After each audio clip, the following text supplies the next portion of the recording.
కాశీపట్నం ఇది విశాఖ నుంచి అరకు వెళ్లే మార్గమధ్యంలో అనంతగిరి మండలంలో ఉంటుంది. ఇక్కడ ప్రత్యేకత ఏమిటంటే ఉమా రామలింగేశ్వర స్వామి ఆలయం. మర్రి చెట్టు వేర్లు కొమ్మలు ఆలయాన్ని కౌగిల్లో కప్పినట్లుగా ఉండి ప్రకృతి మరియు ఆధ్యాత్మికత మిళితమైన అద్భుత దృశ్యాన్ని ఇక్కడ చూడొచ్చు.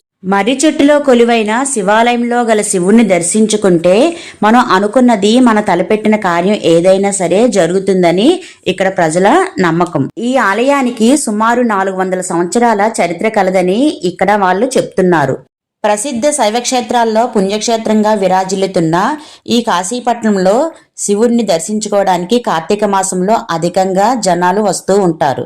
అంతేకాకుండా ఇక్కడ ఆలయం చుట్టూ కూడా జీడిమామిడి తోటలు అధికంగా ఉండడం వల్ల కార్తీక మాసంలో వనభోజనాలకి ఎక్కువగా వస్తూ ఉంటారు. ఇక్కడ స్నానం ఆచరించడానికి శివాలయం ఎదురుగా ఒక సెలయేరు కూడా ఉంటుంది. ఓం నమః శివాయ.